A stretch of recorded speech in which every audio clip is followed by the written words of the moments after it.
அஸ்ஸலாமு அலைக்கும் வரஹ்மத்துல்லாஹி தஆலா பரகாத்துஹு. அல்ஹம்துலில்லாஹி ரப்பில் ஆலமீன் வஸ்ஸலாத்து வஸ்ஸலாமு அலா ரசூலில் அமீன் வ அலா ஆலிஹி வ அஸ்ஹாபிஹி அஜ்மஈன். அன்பிற்கினிய ஹாஜிகளே, ஹஜ்ஜினுடைய இலக்குகளும் ஹஜ் நம் வாழ்வில் ஏற்படுத்த வேண்டிய மாற்றங்களையும் தொடராக பார்த்து வருகின்றோம். ஏன் மக்காவு தேர்ந்தெடுக்கப்பட்டது, அதில் உள்ள முக்கியத்துவம் என்ன என்பதை பார்த்தோம்.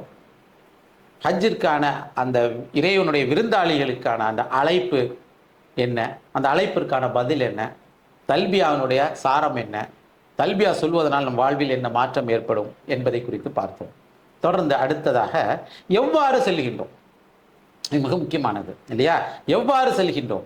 ஹாஜிகளுக்கான தனி அடையாளம் விடப்படுகிறது. ஹாஜிகள் என்பவர் தனி அடையாளம், ஒரு யூனிஃபார்ம் இருக்கு. ஒரு பள்ளிக்கூடம் போகும் மாணவ மாணவிகளுக்கு கொடுக்கப்படுற யூனிஃபார்மை போன்ற ஒரு யூனிஃபார்ம், ஒரு அடையாளம் இடப்படுகின்றது. இவ்வளவு முக்கியம். தூய்மையை பறைசாட்டுகின்ற ஒரு அடையாளம், அதுதான் இஹ்ராம். ஒரு ஆடை என்பது, இஹ்ராம் என்பது, இஹ்ராம் என்றால் சில விஷயங்கள் ஹராமாக்கப்படுகிறது. ஹரம் என்றால் அந்த பள்ளி வாசல், அந்த இடத்துக்கு பேர் ஹரம் இல்லையா? ஹரம் என்றால் அந்த இடத்தில் பல்வேறு விதமான விஷயங்கள் தடை செய்யப்படுகிறது. அதுபோன்று அது புனிதத்தை காட்டுகிறது. அதுபோன்று இந்த வெள்ளாடை என்பது மேலொரு ஆடை கீழொரு ஆடை இல்லையா? கீழே ஒரு முண்டு மேலே ஒரு முண்டு, அந்த இரண்டு ஆடைகளும் தூய்மையையும் சில விஷயங்களை தடை செய்கின்ற ஒரு விஷயத்தையும் அது சொல்லுகிறது. அப்போ ஒரு இது அடையாளம், அடையாளம் ஹாஜிகளுக்கான அடையாளம். ஆனால் கொஞ்சம் யோசிச்சு பாருங்களேன், அல்லாஹ் ரப்பல் ஆலமீன் குர்ஆன்ல பள்ளி வாயிலுக்கு நீங்க சென்றீங்கன்னா, இறை இல்லங்களுக்கு சென்றீங்கன்னா, ஆலயங்களுக்கு சென்றீங்கன்னா, நீங்கள் உங்களை நீங்களே அலங்கரித்துக் கொள்ளுங்கள் என்று சொல்கின்றான். யா பனி ஆதம, ஆதத்துடைய மக்களே, ஹுதூ ஸீனத்தக்கும் இந்த குல்லி மஸ்ஜித், ஒவ்வொரு மஸ்ஜிதிலும் நீங்கள் உங்களை நீங்கள் அலங்கரித்துக் கொள்ளுங்கள்.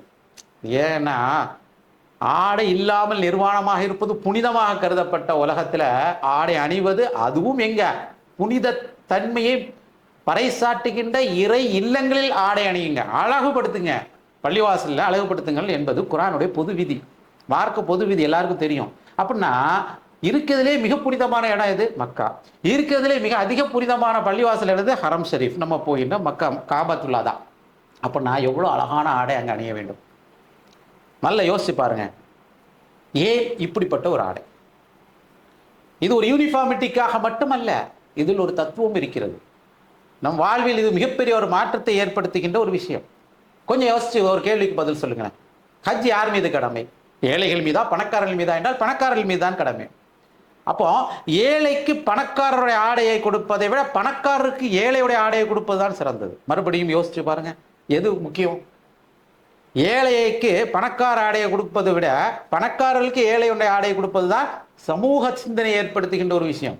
ஆக இஹ்ராம் என்ற இந்த ஆடையை அணிந்து விட்டால், நான் பணம் படைத்தவன், நான் பணம் படைத்தவன், நான் மிகப்பெரிய பணக்காரன், நான் டெய்லி ஒவ்வொரு ட்ரெஸ் மாத்திக்கிட்டே இருப்பேன், இப்படிப்பட்ட மக்கள் அங்கே ஹஜ்ஜிக்கு வருகிறார்கள். பணக்காரர்கள் தானே வராங்க, அவர்கள் மீதான கடமை.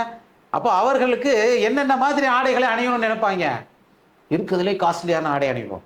ஆனால் அல்லாஹ் ரப்பல் ஆலமீன் நேர மாற்றி, இவர்களுக்கு ஏழைகளை பற்றிய சிந்தனை வர வேண்டும் என்ற ஒரு எண்ணம் இந்த ஆடையில் இருக்கிறது. இறைவன் முன் ஏழை பணக்காரன் கருப்பன் வெள்ளை என்ற அனைத்து பேதங்களும் அடிபடுகிறது. இந்த ஆடை அணிந்து விட்டால் எல்லாம் அடிச்சு.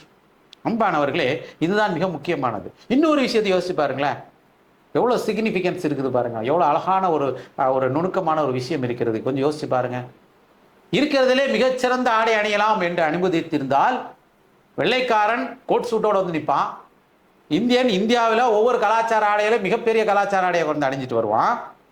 ஆப்பிரிக்கன் அவர்களுக்கான கலாச்சார ஆடைகள் சிறந்த ஆடைகள். இப்படி உலகத்தில் இருக்கின்ற ஒவ்வொரு மக்களும் தங்களுக்கான கலாச்சார ஆடைகளை அணிந்து கொண்டு அங்கு வந்து நிற்பார்கள்.